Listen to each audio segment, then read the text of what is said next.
social workers sat behind a desk, looking across the table at a very nervous-looking couple. The social workers tackled troubling cases all the time, but this one was especially hard to stomach. That day, a doctor had called the social workers about an infant that the doctor was sure was being abused. He said this case was very serious, and he wanted the social workers to come and take custody of this child right now, before anybody else could hurt this little girl again. The social workers had gone over to the hospital right away, and the evidence the doctor showed them was truly shocking. From what they could see, this 3-month-old baby hadn't just been hurt once, but many, many times. The parents denied doing anything to their child and talked about how much they cared for their child, but the social workers had seen plenty of crocodile tears before, and so they knew whatever happened next, this couple would not be going home with their baby. And frankly, if the social workers had their way, these parents would never come anywhere near their baby ever again. This episode is called Glass Baby. On the morning of June 16, 2008, Tiffany O'Shell was washing dishes in the kitchen when she heard a familiar rustling sound coming through the baby monitor on the counter. Her 3-month-old daughter, Alyssa, had just woken up. Tiffany dried her hands on a towel, then took off the bandana that had been keeping her short red hair out of her face. She heard Alyssa start to hiccup on the monitor, and instinctively, Tiffany almost called out for her husband, Dave, to go check on the baby, but then she remembered that Dave had actually already left for work. He was a police officer with the Lakewood Police Department in Lakewood, Colorado. Tiffany used to work with Dave at the Lakewood Police Department, but she'd quit a couple of months before Alyssa was born. Having 2 full-time cops in the family was too hard with a new baby. Now she just worked part-time as a guard at a halfway house for former criminals. It didn't pay as much as being a full-time cop, but the hours were far more flexible. Tiffany walked into the baby's room and gently took Alyssa from her crib. Alyssa's bright blue eyes darted around the room, taking in her little world. Tiffany brushed a hand over Alyssa's mop of bright red hair and smiled. It was the same shade as Tiffany's hair. Tiffany could tell that Alyssa needed a new diaper, and so she carried her over to the changing table beneath the nursery window. Tiffany began to undo her baby's onesie, but when Tiffany lifted Alyssa's right leg up, her baby girl let out a sharp cry. As the baby cried and cried, Tiffany picked her up and examined her, unsure what had upset her baby so much. But the more Tiffany touched Alyssa, the more the baby seemed to cry. Tiffany tried to shift her from one hip to the other, but that just made Alyssa scream even louder. At a loss for what to do, Tiffany just took her baby into the living room where they kept Alyssa's swing, and she fastened Alyssa into the swing and let it rock her, and soon the crying did stop, and a few minutes later, Alyssa was fast asleep. Tiffany was relieved, however she was still concerned. But she decided that Alyssa's sudden distress couldn't be anything serious, and so Tiffany went back to her morning chores. After Tiffany showered and dressed, she loaded Alyssa into her car to drop her off with her grandmother, Jackie, Tiffany's mom. Jackie was going to babysit Alyssa until Dave finished his shift that evening. Alyssa slept peacefully the entire car ride, and she didn't even wake up as Tiffany took her out of the car and handed her over to her grandma, so Tiffany assured herself that her daughter must be okay. It was late evening by the time Tiffany got home from work. She set her purse down in the entryway and then went into the kitchen to start dinner. Meanwhile, in the living room, Dave was trying to play with Alyssa, but from the sound of it, it seemed like Alyssa was really fussy. A minute later, Dave stood up and carried Alyssa into the kitchen so they could say hello to Tiffany. Tiffany asked Dave how his day went, and he would say it was all good, typical day. But then he said when he picked up Alyssa from Jackie, Tiffany's mom, Jackie mentioned that Alyssa had actually been a bit fussier than usual all day. Tiffany nodded and told Dave about Alyssa's outburst that morning when she lifted up her leg. Dave bit his lip and looked concerned. Tiffany waited to hear what he was thinking. Dave wondered aloud if they should take Alyssa to the doctor if her mood didn't improve by morning. And then in the meantime, Dave told Tiffany he would make dinner that night, and Tiffany should just go play with Alyssa because maybe what she really needs is just time with mommy. But the next morning, Alyssa did not seem better. When she woke up, Tiffany noticed that the baby's right leg was now swollen. Tiffany was totally alarmed by this. This was the same leg that was bothering Alyssa the day before. But Tiffany couldn't imagine what would have caused it to puff up so badly overnight. Very gently, Tiffany ran her finger along Alyssa's swollen leg, and the baby immediately let out a high-pitched scream. At this point, Tiffany knew she had to bring Alyssa to the doctor.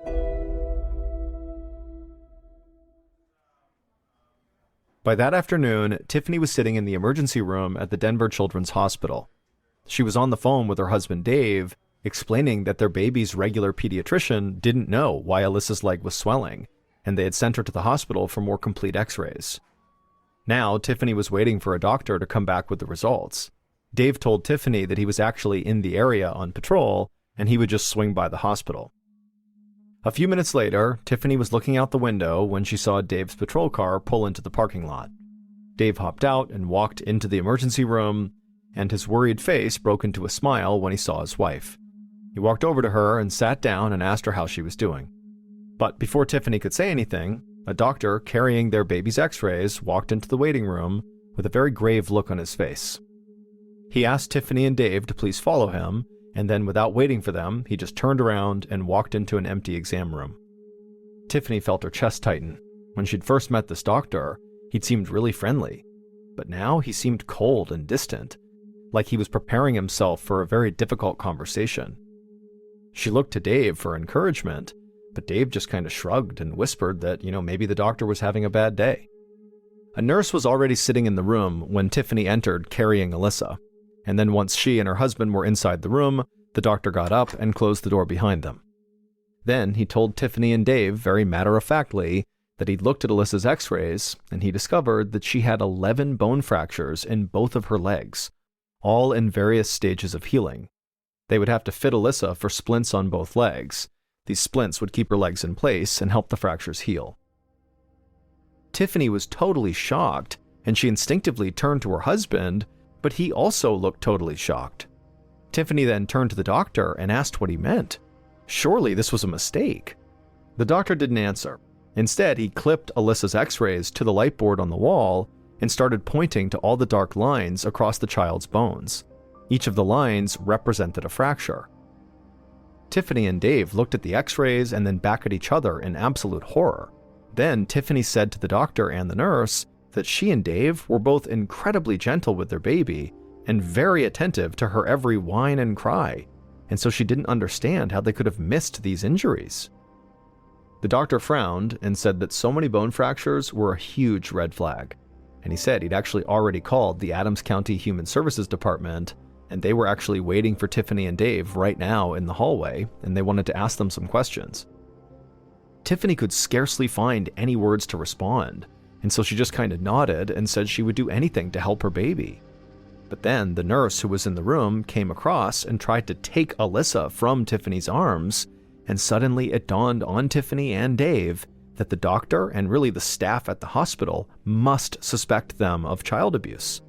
And so not only was their baby seriously hurt, but now she might also be taken away from them. Tiffany's breath quickened as she turned back to look at her husband, who'd now gone white as a sheet. She couldn't believe this was happening. All she wanted to do was grab her baby back and run out the door. But instead, she ended up letting the nurse take Alyssa away from her, and then she and Dave walked out into the hallway where the two social workers were waiting for them. 2 hours later, Tiffany was back home with Dave, but without their baby. The parents sat at the kitchen table, Tiffany weeping uncontrollably and going over what happened at the hospital. After the doctor had spoken to them, a woman in a brown polyester suit had led Tiffany into a dingy conference room and spent the next 45 minutes grilling her on her mothering habits and her temperament.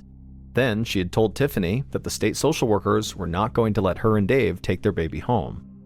Tiffany begged them not to take her child, but nothing she said made a difference. The social workers had already decided that it was in the best interest for the baby for her to be put in foster care. They wouldn't consider leaving Alyssa with Tiffany's mom either, since Jackie often babysat for Alyssa and therefore was a potential suspect as well if this was abuse. Tiffany was a wreck and felt like her heart had been pulled out of her chest. Meanwhile, her husband, Dave, was just furious. He kept pounding his fist on the granite countertop as Tiffany sobbed right next to him. The parents had told the doctor again and again that nobody in their family would ever hurt Alyssa. But the doctor said that Alyssa had what are called corner fractures, which would have been from violently yanking or twisting Alyssa's limbs, which is consistent with abuse. During her interview, Tiffany had tried hard to think of some explanation for Alyssa's injuries. She'd mentioned that maybe every once in a while Dave would hold Alyssa upside down, kind of as a joke, but she assured the social worker that Alyssa was giggling and laughing the whole time, and Dave only did it for like a second or two. There was no way that could have caused all these fractures in her legs. As Tiffany went over and over all the horrible things that had gone on that day, she just got up from the kitchen table and began pacing. Now she was worried that she might have accidentally said too much about the way they parented Alyssa, and that maybe she had unintentionally given more ammunition to the social workers to potentially charge them with child abuse. Tiffany and Dave would spend the rest of the night combing the internet for some explanation for Alyssa's injuries. Finally, after hours of researching, they found a condition called brittle bone disease, a rare genetic condition that causes bones to weaken and snap easily. Although Tiffany shuddered at the thought that their baby could have such an agonizing condition, she did hope that they had found something other than abuse that could explain their baby's injuries. At this point, all Tiffany and Dave cared about was just getting their daughter back. In terms of how to protect her and keep her safe from more fractures, that was something they could figure out down the road. But for now, they just wanted their kid back. 2 days later, on June 19th, Tiffany and Dave stood at a defendant's table at the Adams County Courthouse for a hearing on the next steps in their baby's case. Across the small courtroom were the two social workers who'd interviewed Tiffany and Dave at the hospital 2 days earlier. Tiffany's blood boiled when she looked over at them. She knew they were just doing their jobs, but she couldn't help feeling totally furious inside. She tried to stay calm, but she worried whether Dave could do the same. At home, he was an emotional wreck, full of rage and heartbreak at the same time. He'd barely been able to get dressed just to come to this hearing. When the hearing finally began, Tiffany's hands shook as she pulled her internet research out of her purse. She handed the printouts to the bailiff, who then walked them over to the judge. While the judge scanned the research, Tiffany began to explain how much she and Dave loved their daughter, and she begged the judge to please make the hospital test their baby for brittle bone disease. Then Tiffany did her best to remain calm, while the social workers argued that because of how the breaks in Alyssa's leg looked, there was almost no chance she had brittle bone disease. Instead, they felt that Alyssa's injuries were absolutely from non-accidental trauma. In other words, they were saying Tiffany and Dave had purposefully harmed their daughter. This suggestion made Tiffany feel sick, and the social workers' attitudes enraged her. It would be so easy to test Alyssa for brittle bone disease or any other possible medical reasons for all these leg fractures, but it just seemed like they were outright refusing, and they weren't even doctors. It felt outrageous for them to dismiss her concerns so out of hand. It seemed to Tiffany that the social workers were far more concerned with being proven right than they were about just reuniting a baby with her family. Tiffany was fighting back tears until she heard the judge say that other causes should be explored. Relief washed over Tiffany as the judge ordered emergency medical testing for their baby. Tiffany was so relieved that she felt lightheaded. For the first time in 2 days, it felt like she could finally breathe again. But the judge did say that Alyssa would have to remain in foster care until that new testing was done. Tiffany nodded and took Dave's hand, doing her best to maintain her composure. The last thing she needed right now was to come off as unstable. At least now she had a glimmer of hope that soon they would know what actually happened to Alyssa, and hopefully she'd be allowed to come back home where she belonged.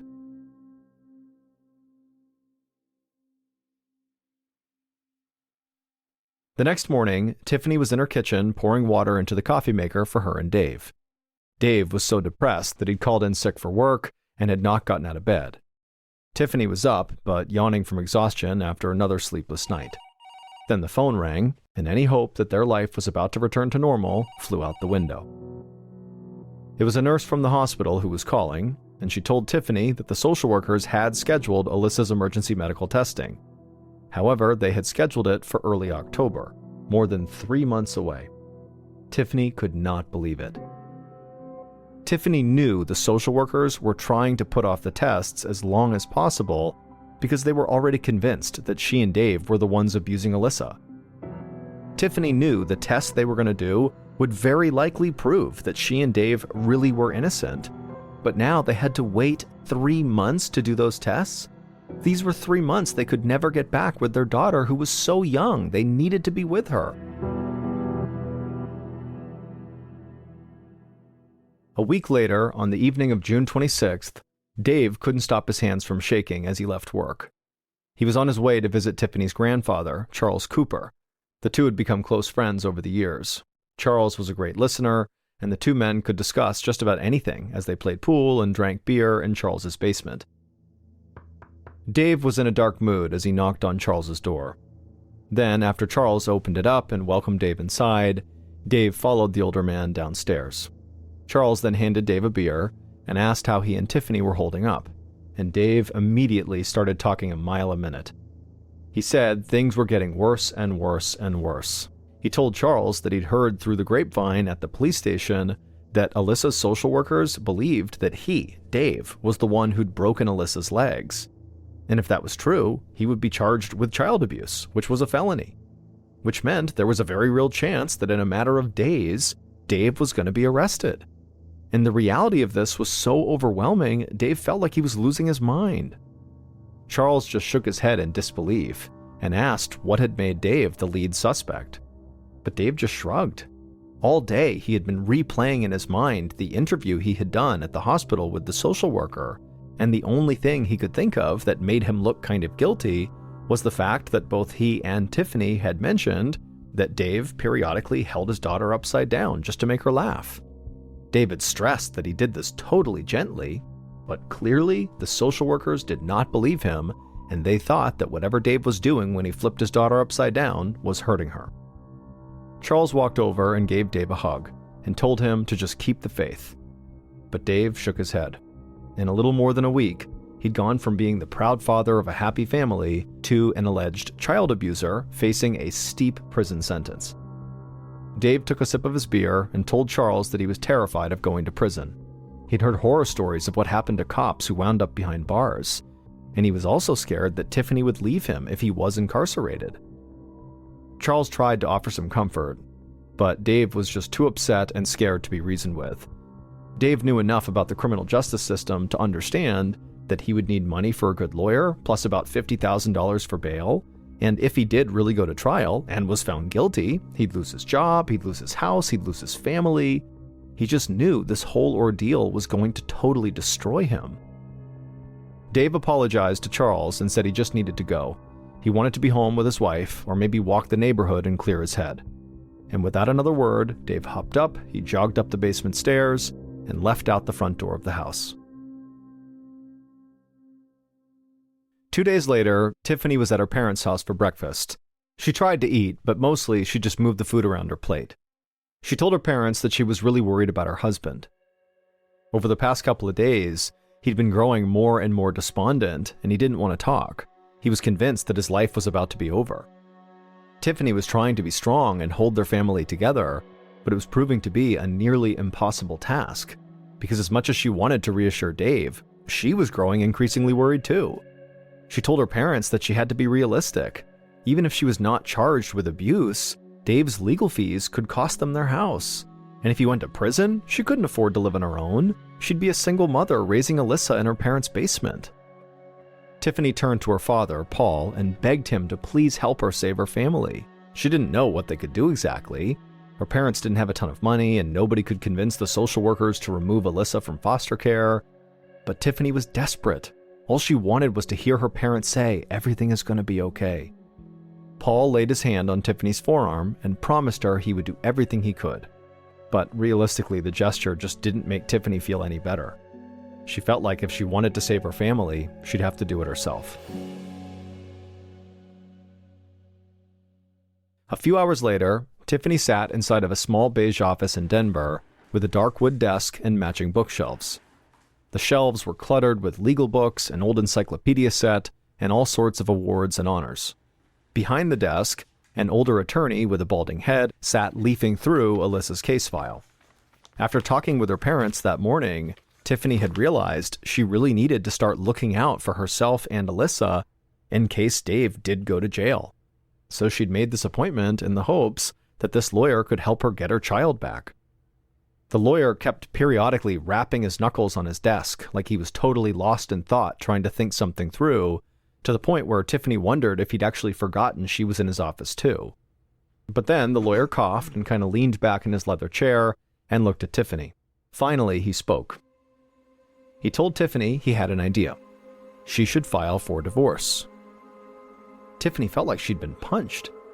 She just stared at the lawyer, saying nothing, expecting him to admit that somehow this had been a joke.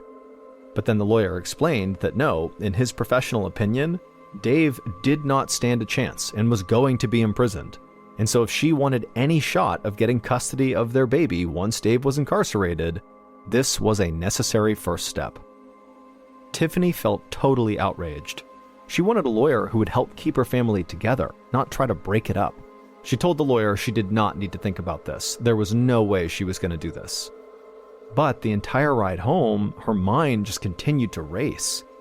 She knew that Dave had never touched their baby, and certainly the court would have to see that too. She couldn't just abandon her husband. How would she even talk to him about a divorce? And yet, when it came to thinking about Alyssa, Tiffany was just not willing to leave anything to chance. Tiffany knew she had a big decision to make here. She just hoped that when the time came, she'd make the right one. 2 days later, Alyssa's foster mom rushed into the ER at the Denver Children's Hospital and asked to speak with the doctor, who initially saw Alyssa for bone fractures. Alyssa was in the foster mother's arms, and both her legs were still in splints, and she was crying as though she was in pain. The foster mom tried to rock Alyssa back and forth and shush her, but nothing seemed to be working. In fact, the foster mother would tell the medical team that Alyssa had been crying all morning no matter what she tried to do to calm her down. Finally, the doctor walked into the waiting room and he called the foster mother and Alyssa into an exam room. The doctor gingerly took Alyssa out of the foster mother's arms and asked what seemed to be the matter here. As Alyssa continued to cry, the foster mom stroked Alyssa's forehead and explained that she was really concerned about Alyssa's lack of development. Ever since she came to the foster house 2 weeks ago, she hadn't been moving her limbs very much. Plus, her legs still seemed extremely sensitive to the touch, like they were not healing at all.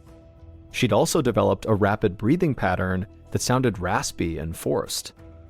The doctor nodded and told the foster mother that she had done the right thing in bringing the baby back to the hospital. The doctor laid Alyssa on a tiny examination table and then began gently moving the baby's arms and legs. And as he did this, and as Alyssa continued to cry, the doctor would tell the foster mother that it did seem like Alyssa did not have the reflexes she should be developing by 3 months of age. The foster mother watched as the doctor tried to get Alyssa to grasp his pen, but the baby could not hold it. The doctor turned back to the foster mom and told her that he wanted to run a few genetic tests. And in fact, these were the exact tests that Alyssa was supposed to receive by court order, but not for another 3 months. The doctor also mentioned to the foster mother that he was supposed to meet with Tiffany and Dave earlier that morning, but they had not shown up. And so he told the foster mother that he would be sure to update Tiffany and Dave on this new plan to run these new tests as soon as they talked again. While the doctor continued to examine Alyssa, her foster mom stepped into the hallway. She called the social workers on Alyssa's case to let them know that Alyssa was back at the ER and that the doctor did seem to think that something else could be going on here with the baby. The social worker thanked her and then promised they would update Alyssa's parents. The foster mom hung up and then went back into the room to wait. But about 30 minutes later, one of the social workers called back to say that they'd tried to contact Tiffany and Dave, but both their phones went right to voicemail. The foster mom nodded and said that she just hoped everything was okay.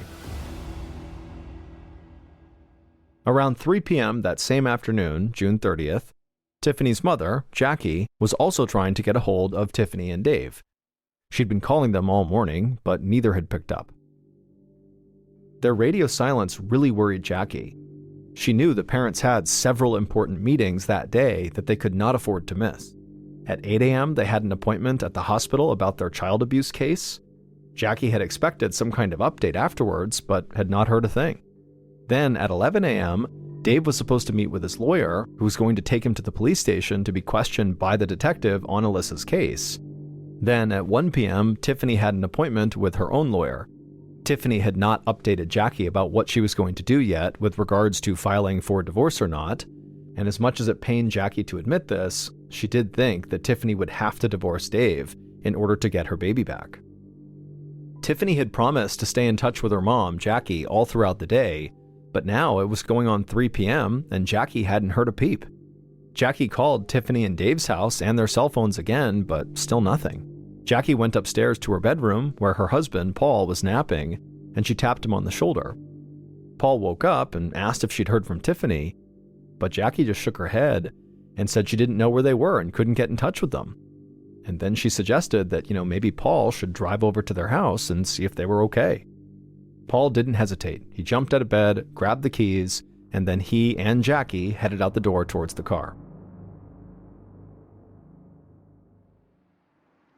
A few minutes later, Jackie and Paul pulled up outside of their daughter's house, and immediately, Jackie got a sinking feeling in the pit of her stomach. Tiffany and Dave's cars were in the driveway, which meant they had to be home, and yet their dog was sitting on the front porch, as though she'd been waiting to be let in for hours. Jackie and Paul made their way to the front door and rang the bell, but nobody answered. Jackie's chest tightened as she pounded on the door and called to Tiffany and Dave, but nobody called back. Paul had brought along a spare set of keys, so he pulled them out of his pocket and he unlocked the front door. And the second they stepped inside of that house, Jackie sensed something was wrong. It was just too quiet. Paul went ahead of her and headed down the hallway to the bedroom. Jackie hung back in the foyer and just decided to call 911, and just seconds later, Jackie heard Paul let out a blood-curdling scream. Paul had just discovered his own daughter and her husband dead inside of their bedroom. There was no note, but it was obvious what had happened. Dave had shot and killed Tiffany, and then he had taken his own life.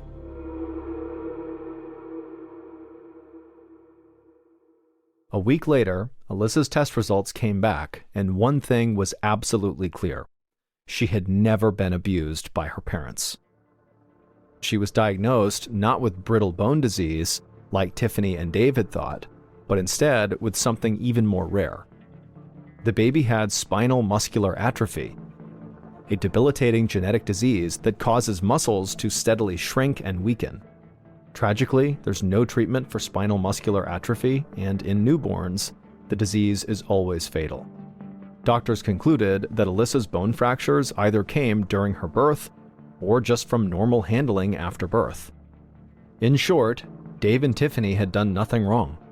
But the situation had spiraled so out of control that Dave felt like there was just no more hope, that he'd never get his daughter back, that he'd have to go to jail, and that everybody would think he and his wife were child abusers when they really were not. And so this is very likely why he chose to end his life and his wife's life. It's just this horribly tragic thing that was totally avoidable. After Alyssa's diagnosis, the court would grant custody of Alyssa to Tiffany's parents, Jackie and Paul. But they never received an apology or any acknowledgement that Alyssa should have never been taken away from her parents. But for Jackie and Paul, their focus was on the baby, and over the next few months, they did their best to care for Alyssa. However, as the doctors had predicted, Alyssa grew progressively weaker and her body continued to break down, and by the time Alyssa was just 7 months old, the stress and pain were too much for her little body, and she would die in her grandparents' arms.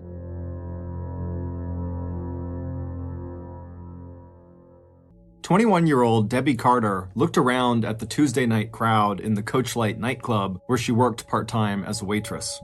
All her tables were taken care of, and the rush of after-work customers had ended at least an hour ago. Grateful for what looked like it would be an extended lull in business, Debbie leaned against the bar, already looking forward to the end of her shift when she could finally get off her feet. As though reading Debbie's mind, Debbie's high school friend and Coachlight regular, Gina Vieta, caught Debbie's attention from across the room, where Gina and some friends were sitting at a table pushed up against the far side of the metal building. As soon as their eyes met, Gina raised her beer bottle in Debbie's direction and then pointed at the seat next to her before mouthing, "Come join us." Debbie gave her old high school friend a big smile, then she checked with the bartender to see if he had any more drinks that she needed to serve. And when he shook his head no, Debbie turned around and then tracked down her boss to see if she could officially go off the clock to go hang out with Gina and their friends. Like the bartender, Debbie's boss didn't have anything for her to do, and so he quickly smiled and said, "Go have fun." Not only was Debbie hardworking, but she was also popular with customers, and she was good at handling any unwanted attention or advances in a way that was direct but not confrontational. So Debbie's boss, who couldn't ask for a better employee, was glad to give Debbie a little break. As Debbie grabbed a beer and walked over to join her friends, the bouncer made a mental note to make sure that Debbie got safely to her car when the coach light closed later that night. And that, in a nutshell, was the town of Ada, Oklahoma. It was a tight-knit community. People knew each other, and people looked out for each other, and a lot of people in town didn't even bother to lock their doors, at least when they left their houses during the day.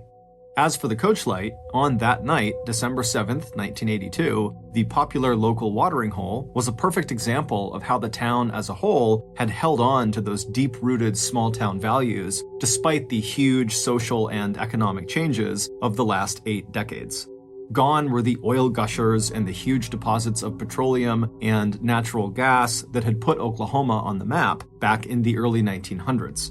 And while Ada was still home to some small oil rigs that were still operating, most of the rigs in and around the town were rusted and derelict. Since the 1950s, when Oklahoma started emptying out more oil and gas reserves than it was discovering, the town of 15,000 residents had mostly turned from oil to other industries that paid by the hour, like work on pecan farms and in factories and feed mills. But as the county seat of Pontotoc County and one of the larger towns in rural southeast Oklahoma, Ada was still busy. People were no longer making overnight fortunes on oil, but the town was known nationally for horse breeding and for top-of-the-line horse sales that drew customers from all over the country. Ada's courthouse and jail, as well as the town's lawyers and police force, were also busy. They had plenty to do trying to keep up with the ravages caused by the local methamphetamine drug epidemic that had hit so many towns in rural Oklahoma. But even in the face of these changes, Ada was holding its own. A lot of local businesses had moved to the edges of the town, but Main Street was still doing okay. There were no boarded-up storefronts, and neighbors and coworkers gathered for lunch in cafes and sandwich shops. The town was also home to East Central University, whose 4,000 students, a lot of them commuters, helped boost the local economy and bring a little diversity to Ada's mostly white and mostly Christian population. And places like the Coach Light, with its cheap beer, along with food that was more filling than it was fancy, did very well, especially on weekends when it was filled with a mix of factory workers, 20-somethings, and a dance and party crowd who went there for the live music and the big dance floor. On her way over to Gina's table, Debbie had to slow down a couple of times to say hi to a few of the regulars. Even though it wasn't a busy night, there were more than a dozen people at the Coach Light who knew Debbie by name or who had gone to school with her. And noticing that she had stepped away from work, a few of the men decided then and there to see if they could get Debbie out on the dance floor before closing time. Because Debbie was one of those very easy-to-like people. It wasn't just that she was attractive and athletic, standing 5 feet 7 inches tall before pulling on her work boots. She also had an open smile and friendly dark eyes that matched the color of her glossy shoulder-length dark brown hair. In addition to her part-time job at the Coach Light, Debbie babysat, she worked part-time at the local glass plant, and she served food at a local drugstore lunch counter. As a child and teenager, Debbie had never been a huge fan of academics, and her father, Charlie Carter, still liked to tell the story about how Debbie, on her second ever day of going to school, had looked up at her parents and asked, "You mean I've really got to go through with this?" So instead of going on to college after graduating from Ada High School in 1979, Debbie had put all her energy into saving money to buy her own car and rent an apartment of her own. It was a goal that meant she had sometimes clashed with her mom, Peggy Stillwell, who felt that Debbie was spending too much time at places like the Coach Light and drinking too many beers with old high school buddies like Gina. But 2 months ago, Debbie's dream of living on her own, a big girl life, as her family called it, had come true. That's when Debbie had packed her belongings into the 1975 Oldsmobile car she had bought with her own money and moved into her very own 3-room apartment above a garage at 1022 East 8th Street, right next to the campus of East Central University. Once Debbie's mom was satisfied that Debbie had chosen what seemed like a safe location to live alone, Peggy had given her blessing to Debbie, and mom and daughter were right back to being as close as they had always been. And that closeness was true of Debbie's relationship with her father, too. Even though Debbie's parents had divorced 5 years ago, both Peggy and Charlie shared a bond of unconditional love for Debbie and her 2 younger sisters. And since Charlie sometimes picked up a shift as a bouncer at the coach light, he was able to keep a protective eye on his daughter without being intrusive. Now, slipping into the seat at the coach light next to Gina and a group of their other old high school friends, Debbie stretched out her long legs under the table and sighed with contentment. It had been a long day, and just sitting down was a relief. But even as Debbie exchanged greetings with her friends, her mind drifted to her new home.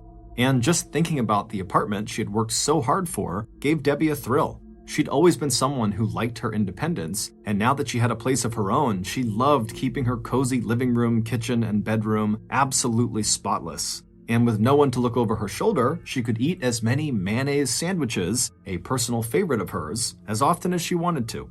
Even the things Debbie didn't have turned out to be an advantage. As Peggy pointed out, the fact that Debbie did not have her own washer and dryer was actually a blessing. It meant that Debbie made regular trips to her mom's house to do her laundry, which is exactly where Debbie had been just 2 evenings earlier, listening to the tumble of the dryer while she curled up on the bed next to her mom, which is where Debbie wound up falling asleep and spending that night. Peggy, whose motherly instincts were always on high alert, still couldn't help but worry about her daughter's safety in her new apartment. But Debbie had always said, "Mom, as long as I have my teeth and nails to fight with, no one is going to hurt me." Debbie's thoughts were suddenly pulled back to the present when one of her high school acquaintances stopped by the table and asked her to dance. Debbie had always had her share of boyfriends, but she'd never been known for sleeping around. In fact, her closest girlfriends knew that Debbie was very modest and shy when it came to letting anyone see her undressed. But this was someone Debbie had known for a long time that was asking her to dance, and even though she was tired, she pushed herself up from her chair and headed out to the dance floor. But by the time Debbie had come back and ordered another beer, she was already glancing at her watch, just waiting for the night to end so she could go back home. That moment came a little sooner than she expected when her boss started closing the coach light early at around 12:30 a.m. Gina immediately invited everyone at their table back to her apartment for one more drink, but Debbie smiled and shook her head. No, Debbie was going to head straight home to her apartment. She promised Gina that if she changed her mind, she'd give her a call. As customers made their way back to their cars, the bouncer made sure that Debbie was not walking out of the nightclub on her own.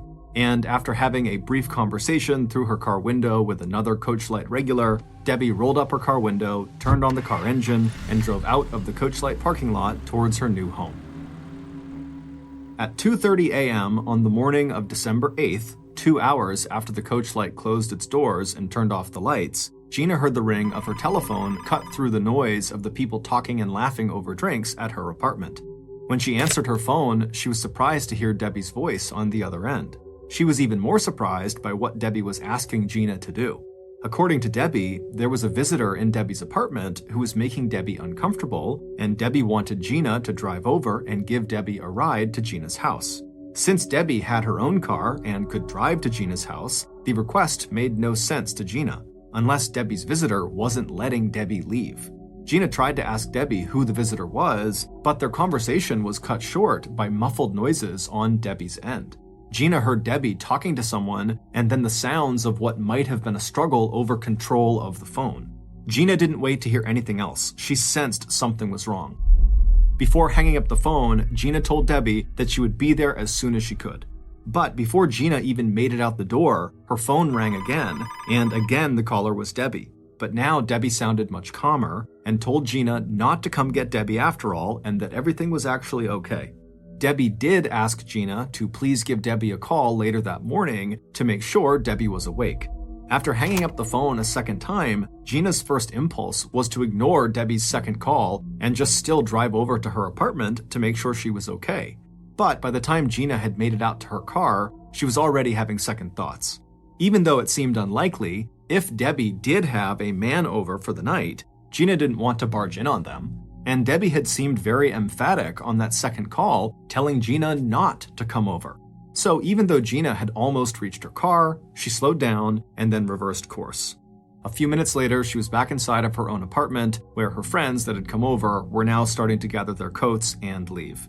When Gina woke up later that morning, she completely forgot to call Debbie and check in with her.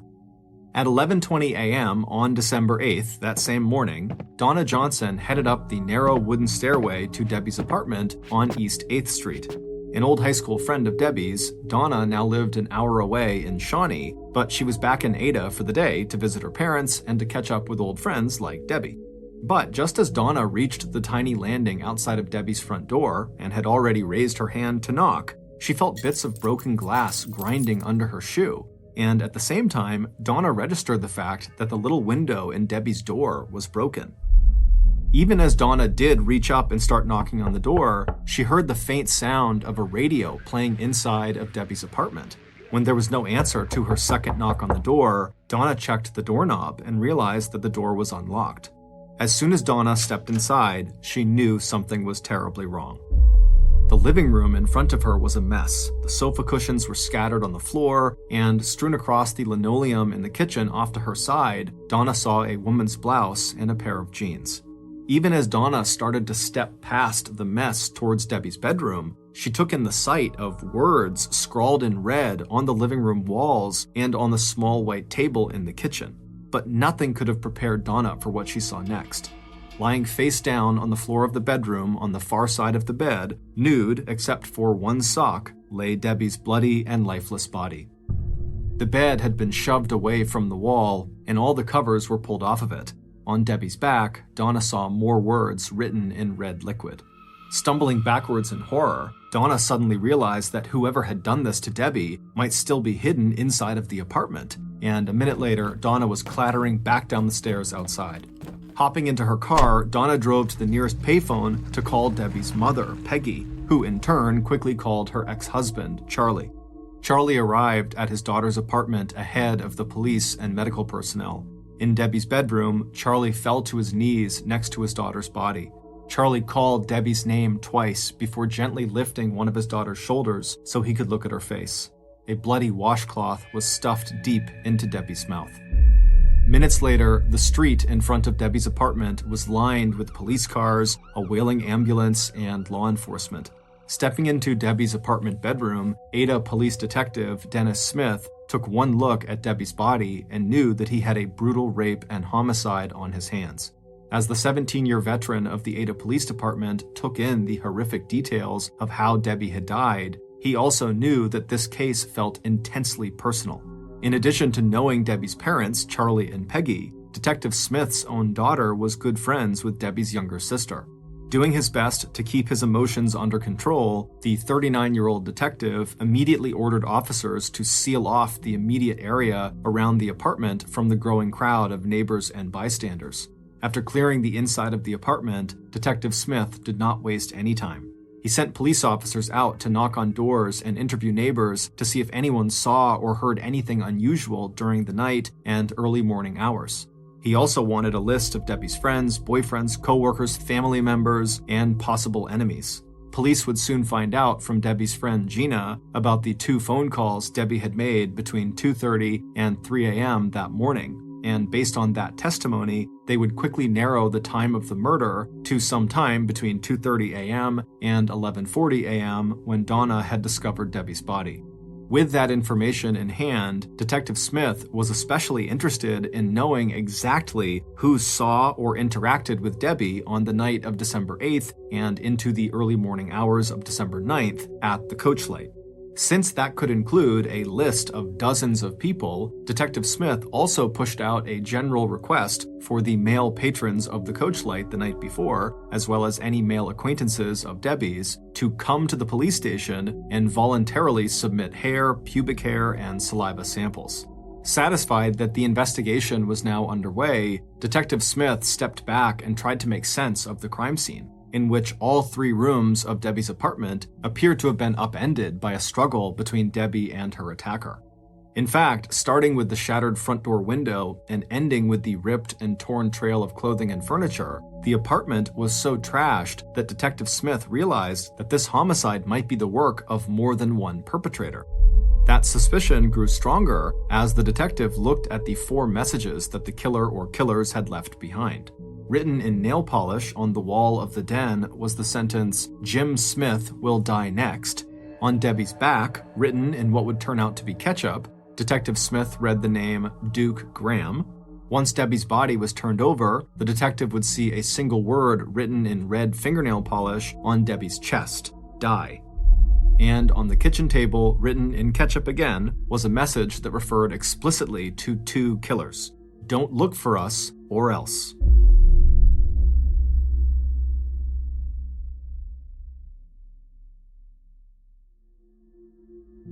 The names Jim Smith and Duke Graham were both familiar to Ada police. Duke was a local nightclub owner, and Jim was a local small-time criminal that Duke had once driven out of his bar with a shotgun. As Detective Smith, no relation to Jim Smith, completed his examination of Debbie's apartment, he sent officers to find out where both those men were and bring them in for questioning. Then, the detective watched for a few minutes as crime scene techs went about their work inside the apartment, dusting for fingerprints and photographing and collecting possible evidence. That evidence included any strands of human hair, the murder weapon, and the removal of a 4x4-inch square of sheetrock from the bedroom wall that contained a single bloody handprint. The next day, Thursday, December 9th, at 3 p.m., the autopsy of Debbie's body would confirm that she had been raped before she died. Detective Smith was joined at that autopsy by agents from the Oklahoma State Bureau of Investigation who had offered their help and support to local law enforcement. The men watched as the medical examiner collected samples of hair from Debbie's body, as well as scrapings from under Debbie's fingernails, clippings from which were also carefully entered and tagged as evidence. By this point, more than a dozen men had already come forward to the police station to deliver their DNA samples to the police. And it was clear to Detective Smith in interacting with these guys that he was not the only person in Ada who was personally upset by Debbie's murder. One of the first people that police interviewed was a guy named Glenn Gore, who was one of Debbie's old high school classmates who had been with her at the coach light before she was killed.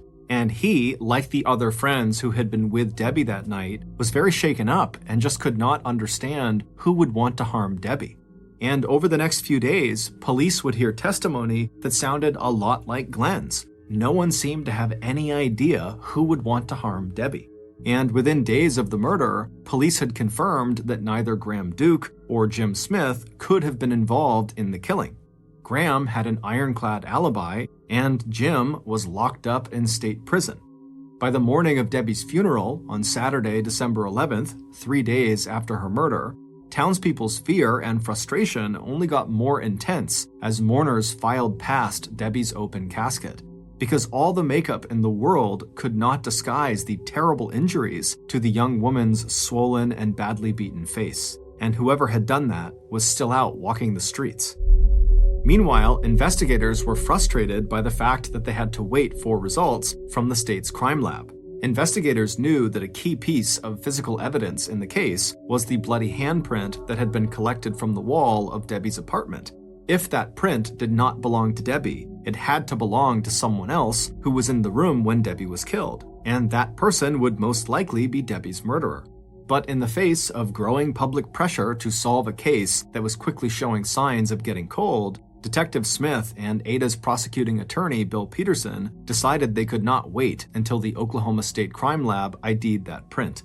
Instead, in early March of 1983, 3 months after Debbie's death, investigators zeroed in on 2 brand new suspects. This new direction in the investigation was based on unsubstantiated rumors about the murder that were circulating in the local county jail. The first and primary suspect was 30-year-old Ron Williamson, a former minor league baseball player who was one of Ada's well-known hellraisers and heavy drinkers. Ron, who lived not far from Debbie's garage apartment, was fingered as a possible suspect by his county jail cellmate when Ron was locked up on a drunk driving conviction. According to his cellmate, when news of Debbie's murder spread through the inmate population, Ron, who was also known to have serious mental health issues, became very upset. The second suspect, a 23-year-old man named Dennis Fritz, who was new to Ada but who had been seen in Ron's company at some local bars, was a person of interest, mostly because police believed the murder had been committed by two men, and Dennis was one of Ron's few friends. Both men were interviewed repeatedly by police, and both denied any involvement in Debbie's murder. They also submitted fingerprints and DNA to police. Eventually, after hours of aggressive questioning from investigators, Dennis was told he failed a lie detector test, and Ron was told that the results of the lie detector test he had agreed to take were inconclusive. But even after the Oklahoma State Crime Lab reported back to Ada police on March 28, 1983, that the bloody handprint on the wall of Debbie's bedroom did not match prints belonging to Debbie, Dennis, or Ron, Ada law enforcement did just the opposite of backing off that avenue of investigation. Instead, they began to focus exclusively on Ron and Dennis. Neither man had been seen on the night of the murder at the Coach Light, but without any other suspects in the case, Ada investigators doubled down on building a circumstantial case against the men. The case was based mostly on Ron's history and reputation in Ada as unpredictable, occasionally violent, and at times mentally unstable, as well as allegations from more jailhouse informants saying that Ron had had a dream about Debbie's murder. The police continued to focus on Dennis based on their conviction that the crime had been committed by more than one person. In December of 1983, Detective Smith's case against Ron was suddenly strengthened when a customer who had been at the Coach Light on the night before Debbie's murder came forward and told police they had seen Ron at the nightclub that night, just hours before Debbie would be killed. But it wouldn't be until May 1st, 1986, 4.5 years after Debbie's murder, that Ada police got the information they felt they needed to clear the way for an arrest and conviction in the homicide case that had slowly poisoned the once safe and tight-knit little town of Ada, Oklahoma. That was when Ada's district attorney, Bill Peterson, persuaded Debbie's mother, Peggy Stillwell, to allow police to dig up Debbie's body and re-examine her handprint to see if maybe it did match the bloody print that police found on her wall. If investigators could somehow prove that the bloody print on Debbie's bedroom wall actually did belong to Debbie, then police would no longer have to find a suspect whose print matched that one on the wall. And sure enough, after taking prints from the hand of a 4-year-old corpse, the same agent who had earlier declared that the print on the wall did not match Debbie's prints now revised his report to say that it was inconclusive whose print was on the wall. That shadow of a doubt was all police needed, combined with a hair analysis showing that some of the head hairs found at Debbie's apartment bore a microscopic resemblance to samples provided by Ron and Dennis. Detective Smith and District Attorney Bill Peterson were sure they had solved the case. 1 week later, on May 8, 1986, Ron Williamson and Dennis Fritz were arrested and charged with first-degree murder in the death of Debbie Carter. For Debbie's family and many other residents of Ada, Ron's arrest came as a relief. Ever since he was first questioned by police back in early 1983, Ron's mental health had deteriorated. His mood swings were more extreme, his behavior had become even more erratic and at times violent. And he had spent all 4 of those years since Debbie's murder in and out of jail on charges ranging from forging a check worth $300 to violating parole to public intoxication. Meanwhile, the long wait for justice had just about destroyed Debbie's mother, Peggy, who had begun to drink heavily and spend hours and hours sitting near her oldest daughter's grave in nearby Rosedale Cemetery. And so, in April of 1988, both Ron and Dennis were convicted in separate trials of Debbie's murder, and the town of Ada breathed a collective sigh of relief. Dennis was sentenced to life in prison, and Ron was sentenced to death. The actual date of Ron's execution was set for September 27, 1994. Ron and his court-appointed attorney would have 6 years to file appeals. Finally, after more than 6 years, Debbie's family could begin to heal, and Debbie, now buried for a second time, could finally be left in peace. As the spring of 1988 blossomed in Ada, the town of 15,000 residents could sleep easier knowing that Debbie's killers were safely behind bars. But All that would change 6 years later on September 22nd, 1994. Exactly 5 days before Ron Williamson was scheduled to die by lethal injection, a federal appeals judge shocked Ada law enforcement by ordering a stay of execution. The ruling was based on an appeal by Ron's lawyer outlining violations of Ron's constitutional rights during his 1987 trial. But even though that same judge would eventually grant Ron's request for a new trial, the tip that wound up cracking the case of Debbie Carter's rape and murder wide open would have nothing to do with legal arguments about police work. In early 1999, while Dennis was still serving a life sentence and Ron was still in prison awaiting his new trial, Ada's district attorney, Bill Peterson, received a phone call with news so stunning it would place Ada at ground zero of a national media blitz that would reverberate throughout the town and the Oklahoma judicial system for decades to come. Based on that new information and follow-up work by local investigators and agents from the Oklahoma State Department of Investigation, here is a reconstruction of what really happened to Debbie Carter on the night of December 7th and in the early morning hours of Wednesday, December 8th, 1982. It was a slow night at the Coachlight nightclub, and 21-year-old part-time waitress Debbie Carter was grateful that her boss had let her go off the clock. Now she looked around the table at her group of friends, which included Gina, a Coachlight regular who had asked Debbie to take off her work apron and join them for a couple of beers. On her way over to Gina's table an hour earlier, Debbie had done her usual inventory of Coachlight customers. She'd waitressed at enough bars that it was second nature now to read the room for any signs of trouble from difficult or rowdy patrons. Town bad boy Ron Williamson was not there, and it had been weeks since his friend, Dennis Fritz, had stopped by.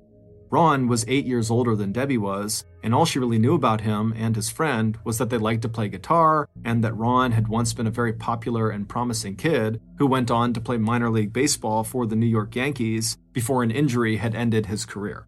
Debbie was glad Ron wasn't at the Coachlight.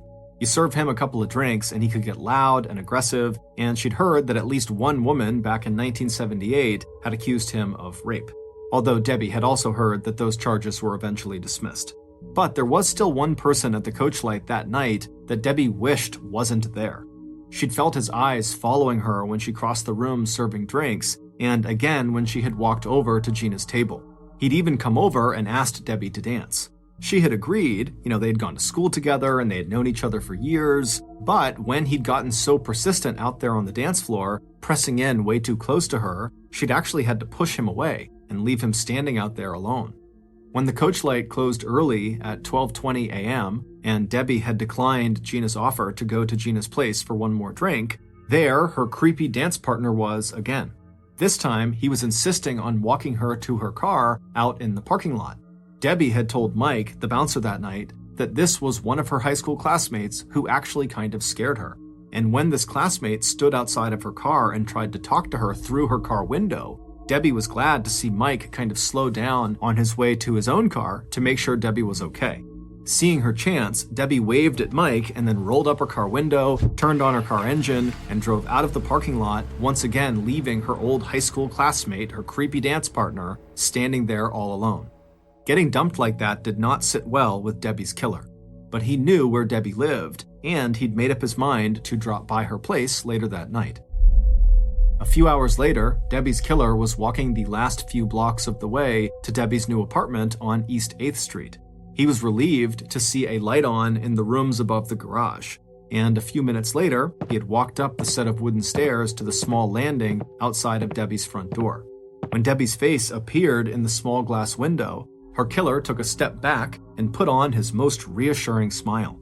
He could see Debbie did not look happy to see him, but he made the most of her few seconds of hesitation, calling to her through the closed door that he just wanted to say hello. It was a cold night, please just let him inside for a few minutes. And just as he had hoped, Debbie did exactly that. Except that Debbie's killer did not leave after a few minutes. And when Debbie picked up the phone and called Gina and asked Gina to drive over and get Debbie and take her to Gina's house, it was all Debbie's killer could do. First, to interrupt the conversation before Debbie gave Gina his name, and then to persuade Debbie to call Gina back and say that everything with Debbie was okay after all. But the whole episode with the phone and Debbie's earlier refusal to have sex with him, which is what he wanted and what he'd come there for, made Debbie's killer very angry. Instead of leaving, which is what he'd just promised Debbie he would do, he waited until Debbie had turned away from him to show him to the door before grabbing her from behind and spinning her back around to face him. When the medical examiner conducted an autopsy on Debbie's body 2 days later, at 3 p.m. on the afternoon of December 9th, the catalog of wounds and injuries she had suffered, all inflicted before her actual death, told the story of the violent struggle between Debbie and her killer in the early morning hours of December 8th. Over the course of the assault, Debbie would be beaten, stripped, and raped.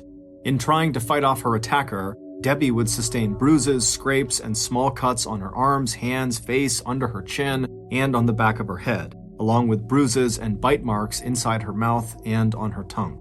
At some point, Debbie's attacker would shove a bloody washcloth down her throat, and there were traces of shampoo as well as ketchup left on her back and buttocks.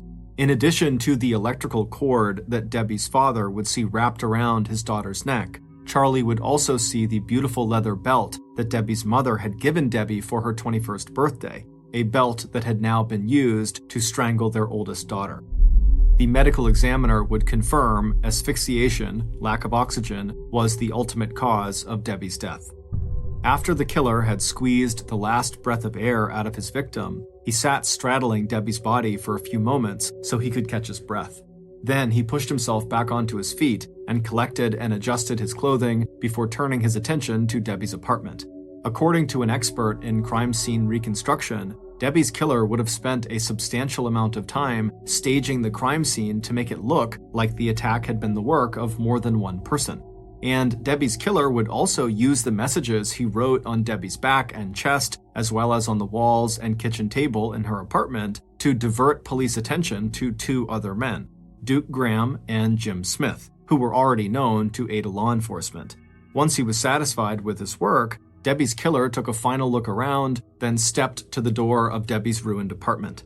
Before leaving, he carefully broke the glass window in the center of the door, so there were bits of glass both inside the apartment as well as outside on the landing.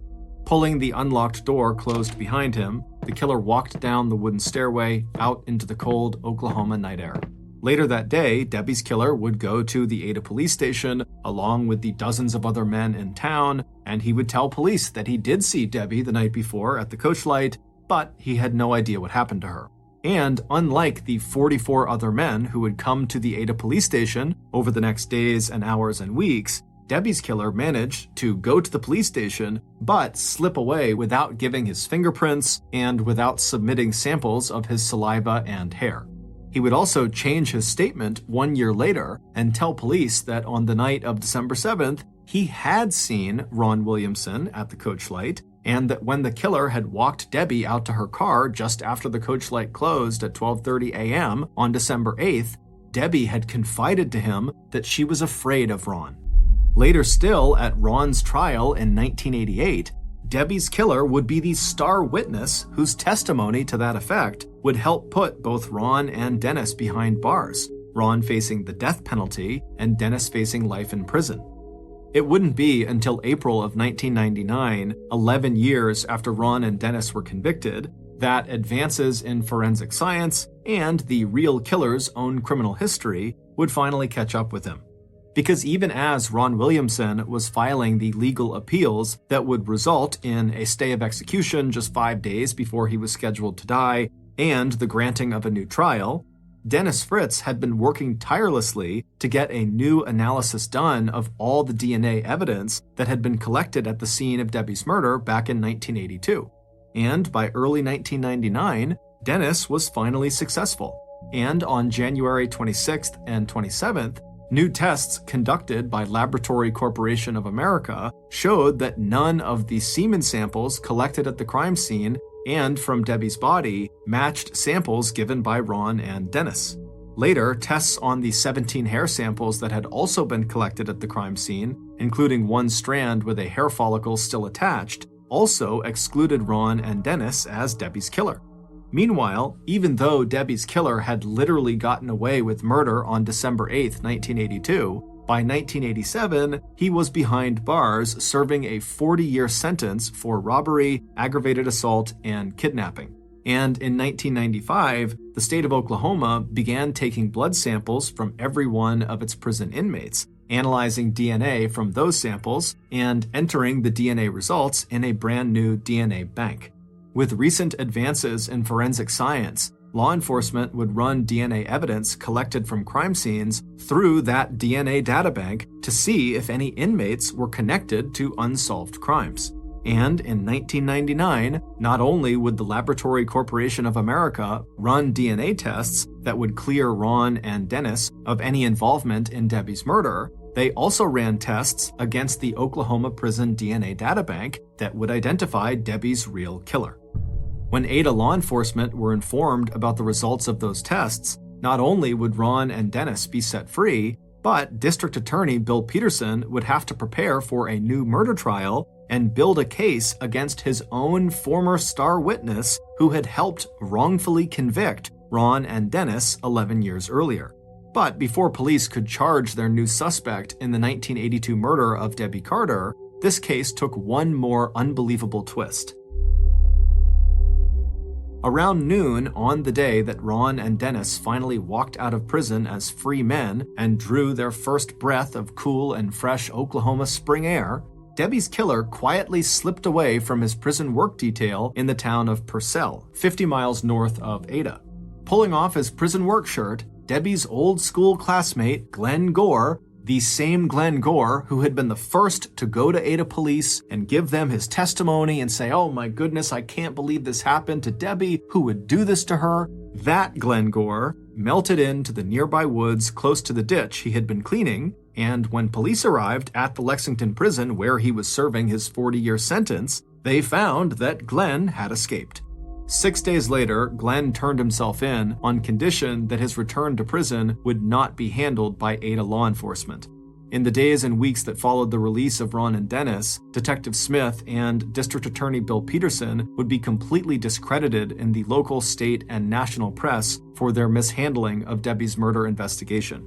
It would take 2 trials, but on June 24, 2006, 45-year-old Glenn Gore would be convicted of first-degree murder in the 1982 death of then 21-year-old Deborah Carter, and he would be sentenced to life in prison without the possibility of parole. Ron Williamson never recovered from his ordeal in prison and on death row.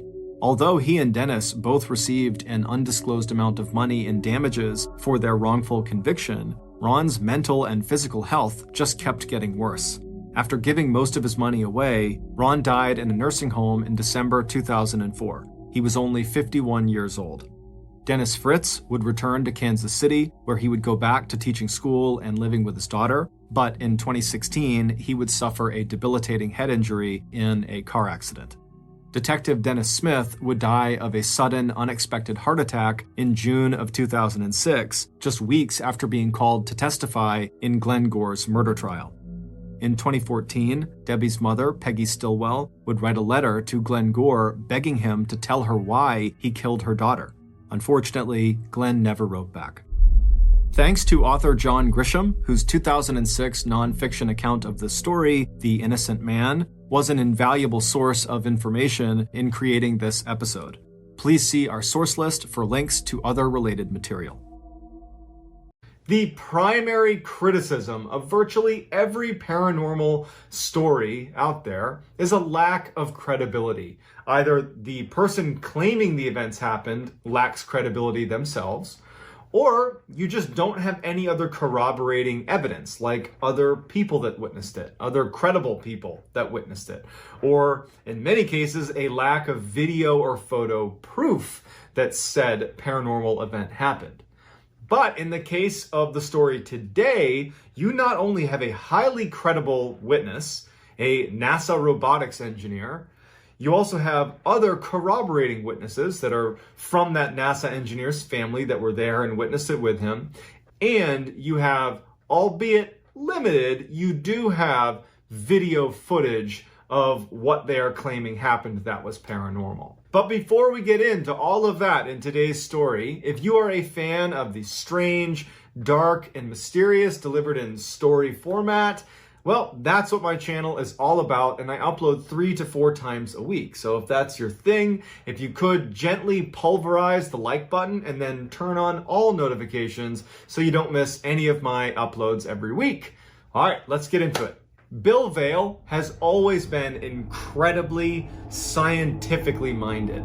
He's always had technical jobs his whole life.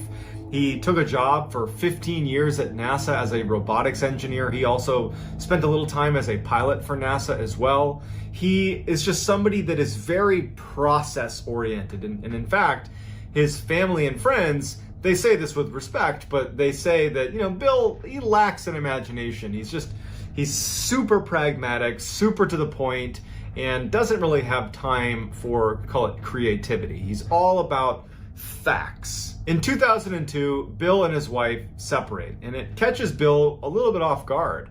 And it almost prompts like a midlife crisis for him where, before it had been really his work with NASA that had been fulfilling to him. And now he has this huge gap in his life. And suddenly, he's looking around and he's like, what am I doing all this for? I don't have a family anymore. Like, what am I doing? And so he decides to move back home to Arlington, Texas, where his little brother lived. So when he gets to Arlington, he feels like he can have a fresh start in a way.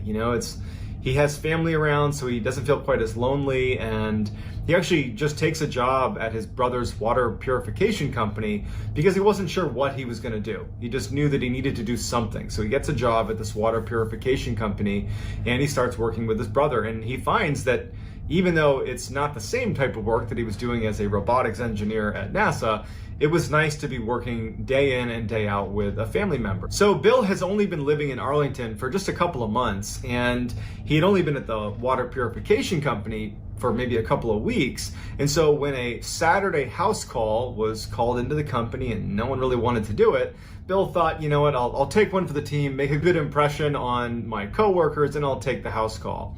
And what it involved is part of Bill's job was to go demonstrate how to install and use this water purification system in customers' home. The dispatcher for the water purification company said to Bill, she goes, hey, listen, this is a little bit weird, but the person who called was adamant that you be there at 5 o'clock, not a minute earlier, not a minute later. And it was probably only about 3 o'clock in the afternoon, and he's like, so what do I do? And she's like, I don't know, go get a bite to eat and just make sure you're there by 5. And so he does that. He's like, that's weird. But he drives around and he parks outside of the house a little ways down the street. And a couple minutes before 5, he gets out and he starts heading over to the property to do this house call. He starts walking up the path to this big brick house at like 4:59, and as he's getting closer to the steps, he can hear through the front door, which you can already tell it's slightly open, it's not latched all the way. He can hear screaming inside of this house. It sounds like a woman screaming, and it actually sounds like she's screaming, get out of here.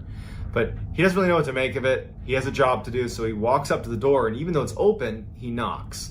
And now he can literally hear through the crack in the door that someone in this house is screaming. And he's listening, and finally he decides, well, I should probably just open it up and make sure everything's okay, because I can hear someone screaming inside, the door's open. So he opens it up and he walks inside. He takes one step inside of the residence and just kind of peeks around, and he can see a little bit down the hall off to the right, there's an opening to a room.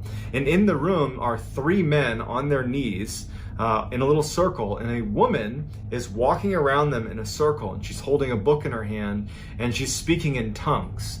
Just nonsensical, couldn't make sense of her language, but periodically as she's circling them and she's touching each of their heads, she's screaming, get out of here. Leave these people. Get out of here. Bill is about to leave. He knows that this is just too weird for him, but right before he does, the woman who's walking around the 3 men on the ground looks up at him and points directly at him and doesn't break eye contact and just holds her finger out pointing at him. And he gets this very strange sense that this woman wants to do harm to him. And so he just runs out the door and is like, yeah, I'm not going back in there. Goes back to his car and he calls the dispatcher back at the water purification company. And he's like, okay, I just took an insane house call. The lady in there is crazy. I'm not doing it. Don't reschedule. And if you do not put me on it because I will not go in there. Bill was a very straightforward guy. And he's just not going to let his imagination run wild with what they were doing. Those people are crazy and that's not my business. It's not my problem. And so he forgot about it. He just goes home to his house and he turns on the TV and he gets his microwave dinner and he's just sitting there eating his food and just having a nice Saturday night to himself, when out of the corner of his eye in his other room, and I keep in mind, Bill lives alone and has no pets. Out of the corner of his eye, he thinks he sees something small dart across the ground. He couldn't tell if it was flying through the room or if it was running through the room, but he just was like, oh, now I got, some rodent or a bird or something in my house. It must have snuck in through the chimney. And so Bill is not scared. He's mostly like frustrated that now he has to deal with some rodent in his house or some bird in his house. So he puts his food down and he turns on all the lights because he was watching TV with the lights off, turns on all the lights and just searches his house. He's like quiet, listening, trying to like hear where the thing went in his house, and he can't hear anything. And after over an hour, he just decides, well, geez, I don't know where it went. I don't know what it was. Maybe I didn't even see it in the first place. So that night, he wakes up suddenly to what feels like some small creature running over the foot of his bed, but like over his foot.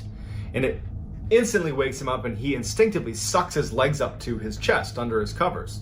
As pretty much anybody would do when some random creature is running on your feet in the middle of the night. And he's like, great, this thing, it's probably, now you can tell it's a rat, it's a rodent.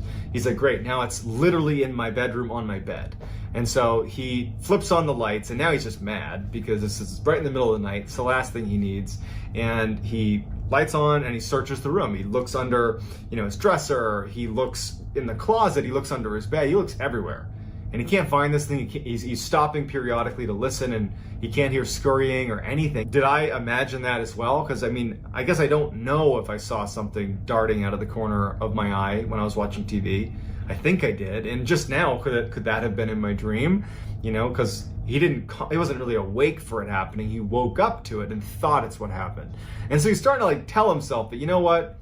I'm somehow creating this weird thought in my head. Like I probably didn't see anything downstairs and I was probably having a dream about this, rodent in my house, and that's what prompted the thought that something had touched my feet. And so he's like, all right, whatever. Turns off his lights and he goes back to bed. So Bill falls back asleep, but shortly thereafter he wakes up again when his bed is violently shaking. And he wakes up and his bed's shaking and it stops almost immediately once he's awake. And he thinks that they're having an earthquake. So he jumps out of his bed and he's looking around to see if like things are gonna start falling on him. He runs to the window, he looks outside, he can't tell what's going on. He runs into the other room and he can suddenly tell, because he's in a bit of a panic, that there is no more shaking happening. Now the shaking's done, the house is totally silent. And he runs back to his bed and he has this thought like, could I in my sleep have shaken my bed? And he had one of those huge 4-poster beds and he's like trying to move it, and Bill's a big strong guy and he can barely move his bed, and he has this memory of my bed was literally shaking. And he's like, now this is 3 times that something strange has happened and I can't make sense of it. And being a very kind of pragmatic person and not one with, as his family said, a wild imagination, he did not have that. He's like, okay, let's find out if there was an earthquake. So he goes online and he starts researching earthquakes. And he's thinking maybe if the earthquake had just happened, that the news would break right then and there, some headline. There's nothing. And so he's like, okay, what other rational things could have caused my house to shake? Because again, there's no other damage in his house. Nothing fell, it was just, he felt the shaking and that was it. And so he starts researching like what's in the area, and he finds that there was a military base, and actually it's an air base right near his house, a couple miles away. And he's thinking, okay, well, when the fighter jets are taking off, that take off at all hours, maybe there's a sonic boom from one of the jets accelerating.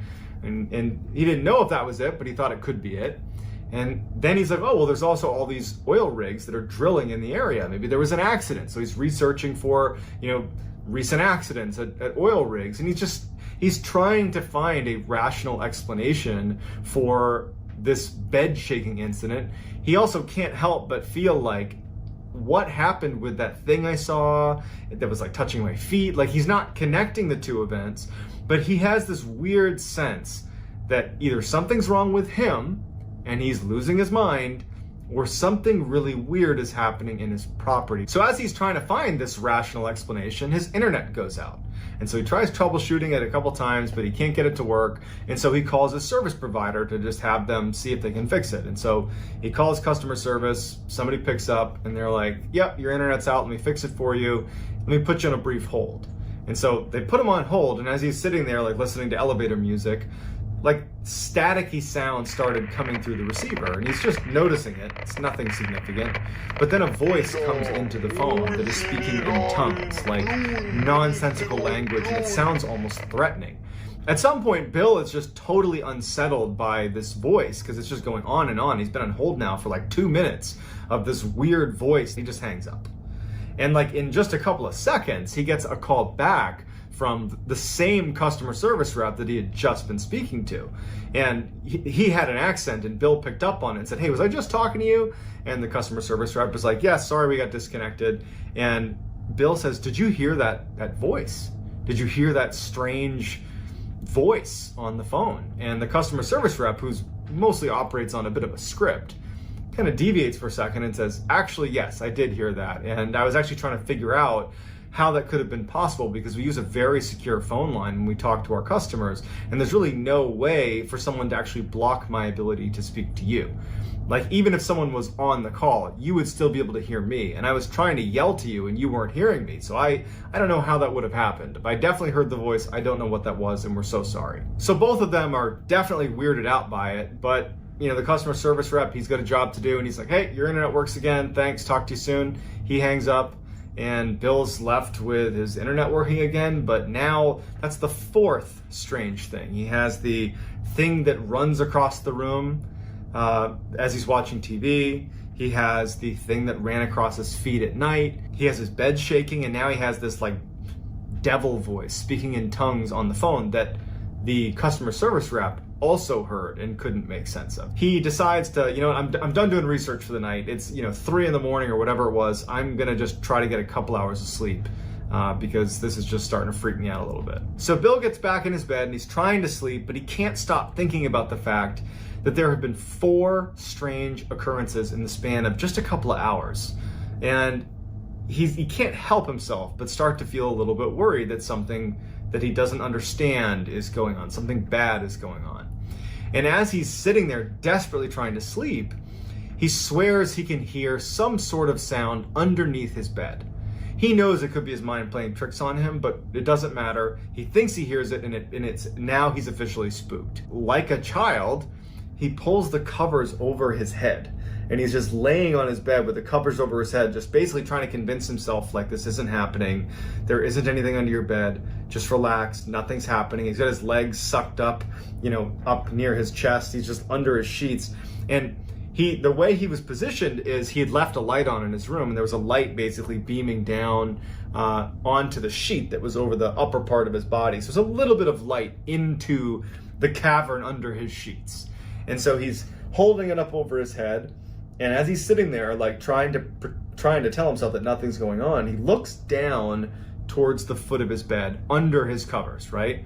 And he sees a hand slowly reaching up from the side of the bed, come up and try to grab his foot, and it just misses and then retracts out from under the bed. Bill literally leaps out of bed, flips on every light, and is now in just absolute crisis mode. He immediately is like up against the wall, doesn't even want to look under the bed, but eventually he does. He kind of pokes under, nothing's down there. He looks around his room, there's no sign of anybody in the room, and now it's like, okay, you've had so many strange occurrences, and none of it makes sense. Like, what are you going to do? And he had no idea. So Bill does not attempt to go back to bed that night. He goes downstairs, flips on every light in his house, starts drinking coffee like he's awake. He's like, I'm not doing this tonight. And so he stays up the rest of the night. So the next day, Bill just tries to have a normal day. He doesn't want to think about what happened the night before. So he goes to work like normal, doesn't tell anybody about it. Again, Bill, he's a straight shooter. He's not about to be, the former NASA robotics engineer that's like, hey, let me tell you about the paranormal stuff that's happening in my house. He's doing everything he can to not think like that. And so by the end of the day, he started to feel a little bit of anxiety as he's getting ready to go back to his house because he would have to potentially face some of the strange things that happened the night before. They could happen again tonight. And so he gets home, has all his lights on. He's not about to keep his lights off. And he's sitting in his chair he always sits in, the same one where he was watching TV and saw that thing dart across the room. He's sitting there and he's eating his microwave dinner and he's watching TV. Again, all the lights on in his house. And he looks down for a minute to get another bite of food. And when he looks up, a bottle is zinging towards him. And he moves his head out of the way and it hits the wall beside him and it breaks. It's a glass bottle and shatters on the ground. And then all the lights in the house go out. So Bill runs to the closet where he knows he has a flashlight. He opens it up, reaches for the flashlight, and as he's about to pull it out, he hears in the closet, towards the top of the closet, this loud slamming sound.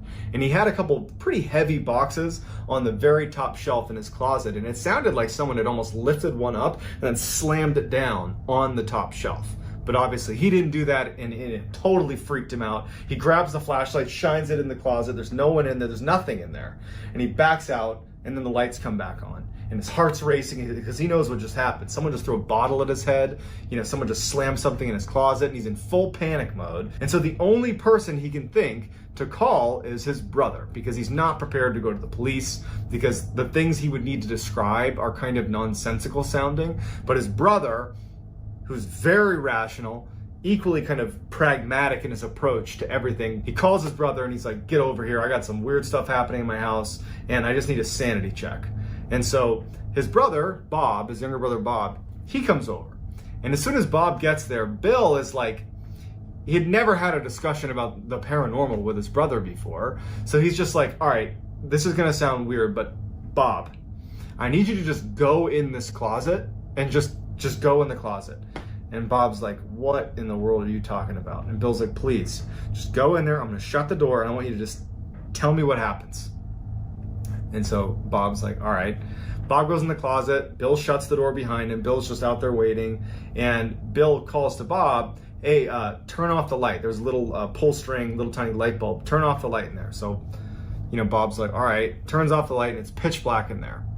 And so at the time, Bob would not tell Bill what happened to him in the closet. Mostly because if you put yourself in Bob's position, he doesn't have any of the context. He doesn't have anything that happened. He's never experienced anything like this before. And so what he experiences, he kind of chalks up to probably his own doing. He doesn't think that someone did it to him. And so what happens is he's in the closet and he feels something hit his leg.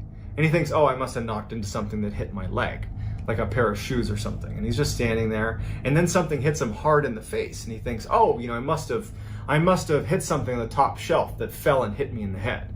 But the two things combined, it did unsettle him a little bit, and he consciously decided, I'm not gonna tell my brother Bill that this happened because I'll only feed into his own paranoia right now, and that's not what he needs. Opens the closet, gets out, and he's like, you know what, Bill? Nothing happened in there. You got nothing to worry about. There's nothing in here. And so he leaves, and Bill is left kind of crestfallen because he feels like he really didn't do a good job conveying to his brother just how much had happened in the house so far.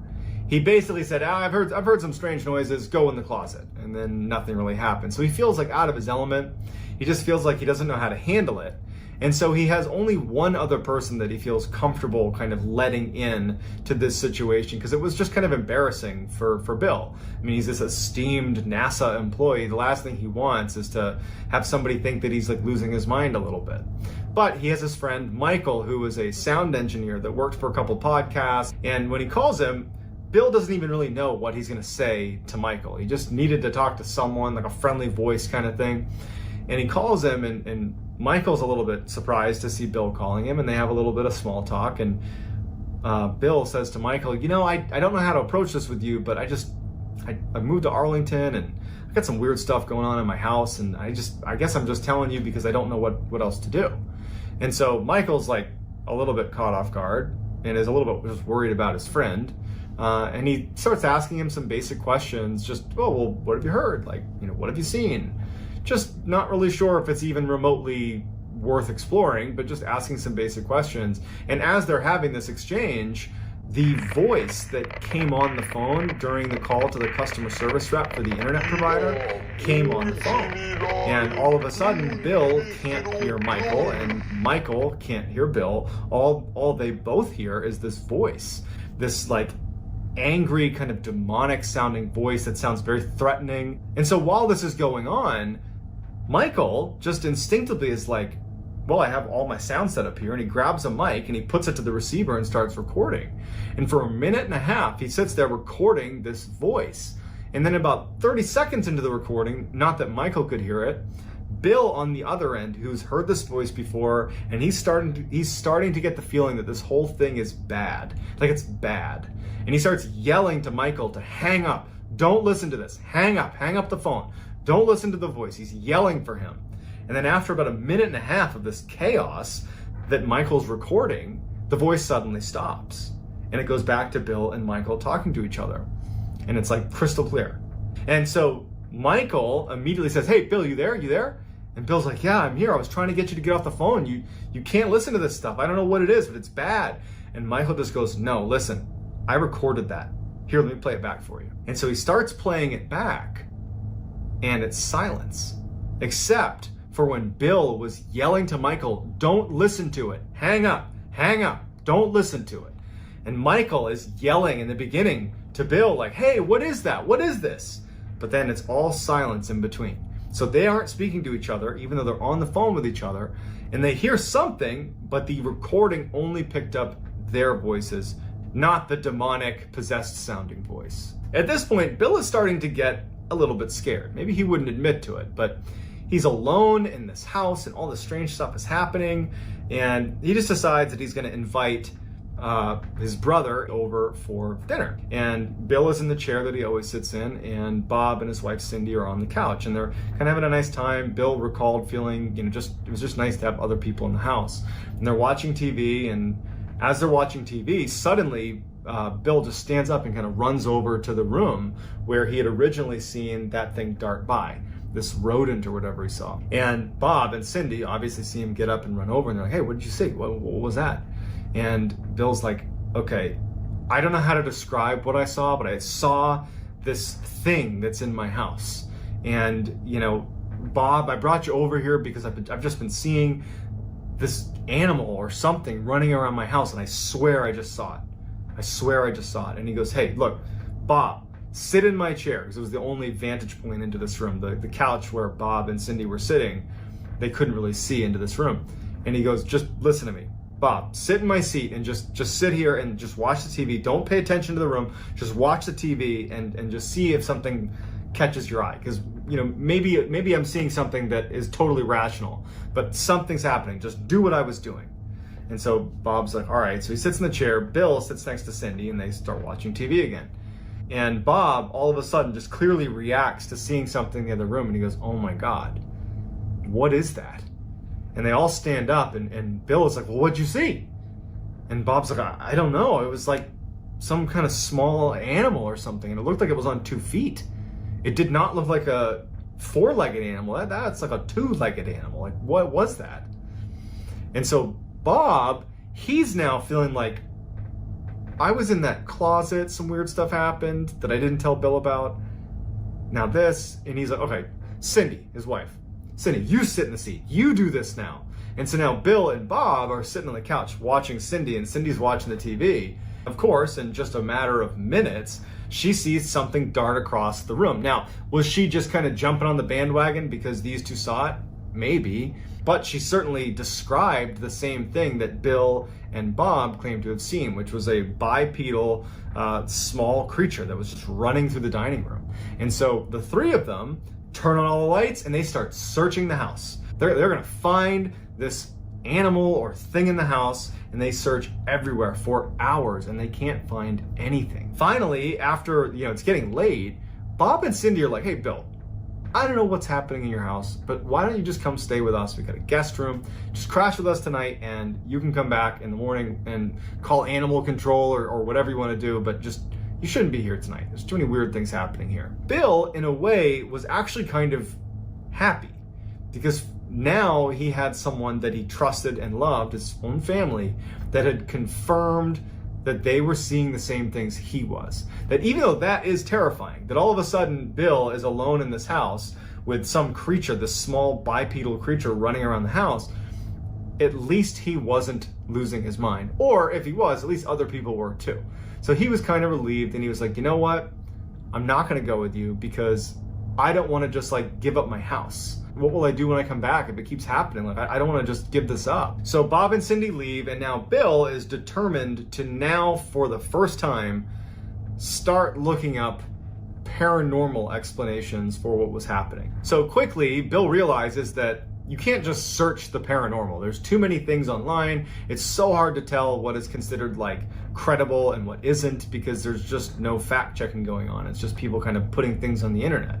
And so what he decided he would do is, instead of him doing the research, he would find a paranormal investigative team that at least appeared to approach their investigations much the way a scientist would. That instead of looking for proof, the paranormal exists, instead that their approach would be like looking for an answer, even if that answer was totally normal. And so he starts researching for investigative paranormal teams that have a scientific focus that are in Texas in the area. And he actually finds one, and he reaches out to them, and they were actually available that night to come over. So he says, please come over, I need your help. So the leader of the paranormal team was a man by the name of Brian Hall. And when they get there, it's Brian and a couple of his crew members. They don't start with, diving into the paranormal investigation side. They start by looking for obvious answers, because they've found that many times when someone claims they have a paranormal event happening, it's something like, a bad AC unit, or a creaky door, or a branch outside that's rubbing against the house. And so they did a very lengthy and thorough examination of the outside and inside of the house, looking for things like that. And they determined that there wasn't anything obvious that was a rational explanation, so now it warranted setting up some equipment. And so what they did is they set up a couple of cameras in Bill's bedroom, where a lot of the activities apparently was happening, and they set up these laser beams that basically beamed lasers in every direction, and they would place them in his bedroom. So there was like laser beams all over the room, and if anything walked past any of these lasers, you would see the beams move, and it's very obvious. So it's a way to detect motion in the room. And so they set these beams up, and they start filming, and for a long time, nothing is happening. Bill, Brian Hall, the team are just sitting in the dining room downstairs, just like listening to silence and watching nothing happen. And so Brian suggests, hey, why don't one of his team members go up and just literally interact with the room a little bit? Go in there, kind of like yell, do something, kind of stir it up, so to speak. And then we'll see if anything happens. And so one of the team members goes up to the room and walks in and is like, hey, is anybody in here? And, nothing's happening. You can see on the footage that, he jumps onto the bed and he's sitting on the bed. And at some point, as he's yelling out to whatever was in the room, like, hey, if you're in here, show yourself, all of a sudden on camera, you hear a laser fall. And he jumps out of bed and he runs out of the room. And the rest of the team comes up and they gather up the cameras and they immediately watch the footage. And as they're watching the footage, you can see this mist that begins to form in the room that the team member who was in there just didn't see. And the mist starts swirling in front of the laser beams on the camera before you hear off camera one of the laser beams falling to the ground. So at first they're just kind of dumbfounded, and they're like, well, how did the mist get in there? Like, what is that? And is it possible that perhaps the laser beam rolled off a table or something? Maybe it was positioned in such a way that it could have rolled off. And so what they did is they raised the sound levels inside of the actual video, and they made out a couple of words.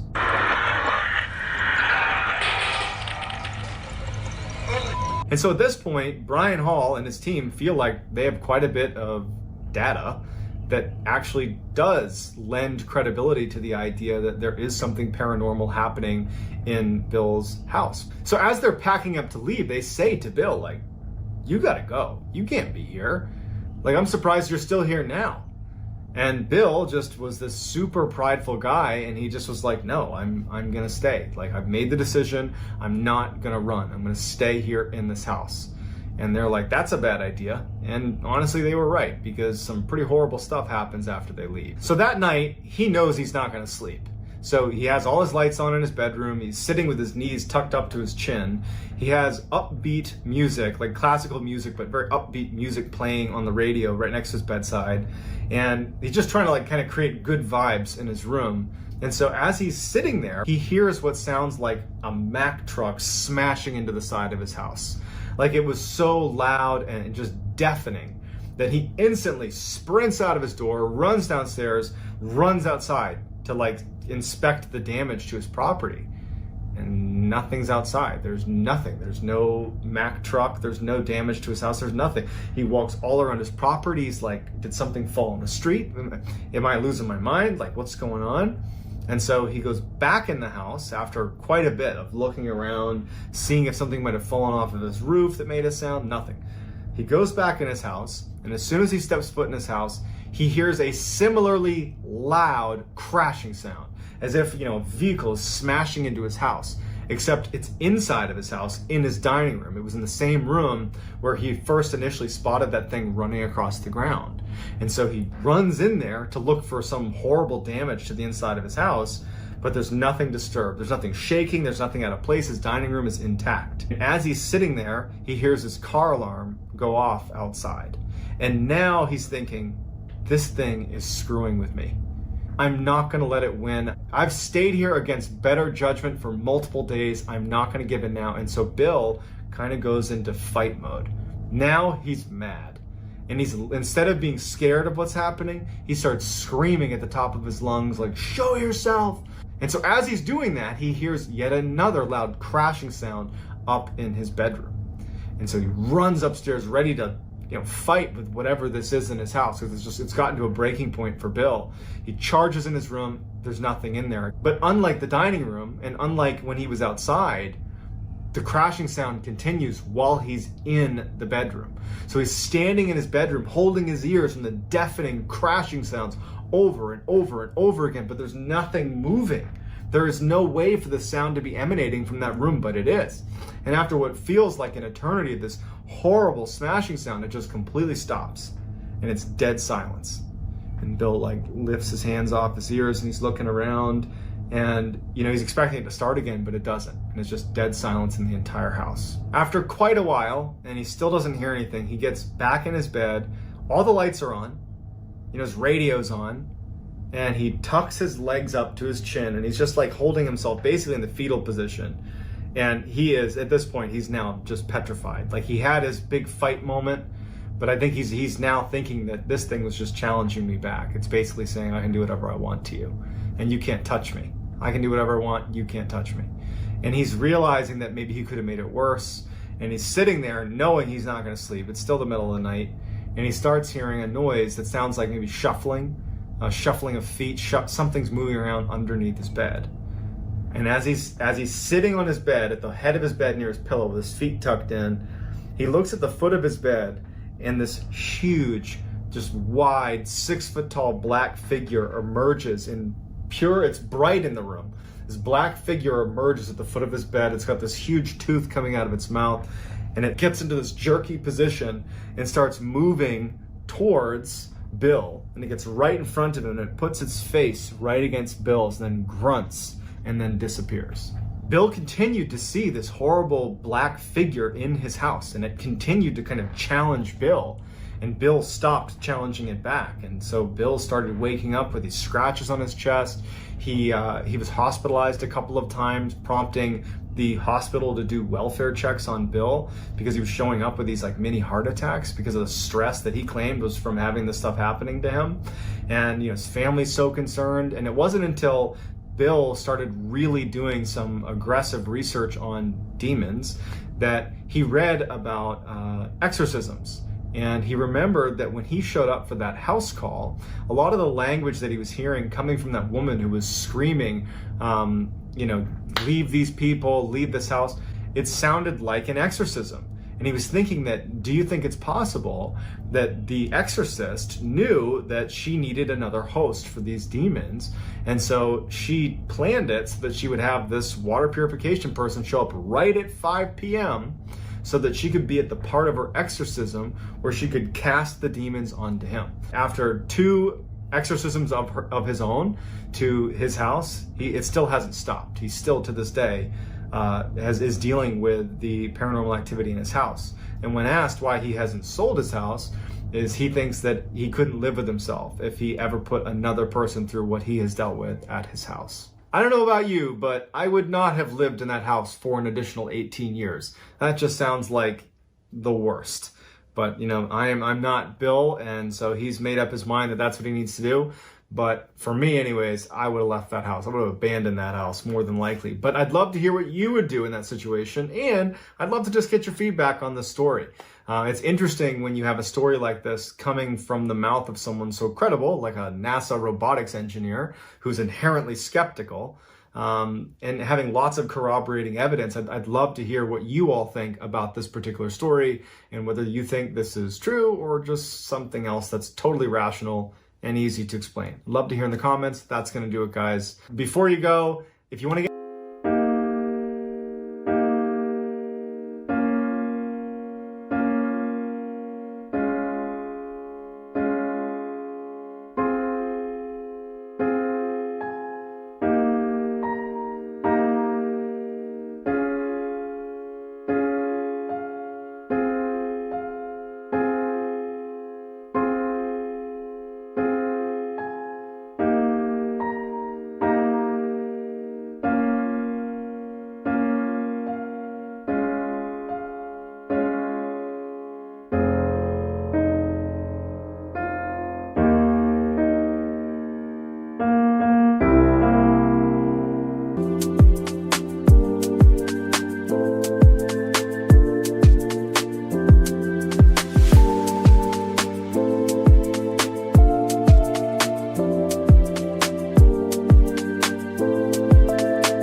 touch with me, you can message me on Instagram. My handle is JohnBallen416. Also, I'm very active on TikTok. My handle is MrBallen.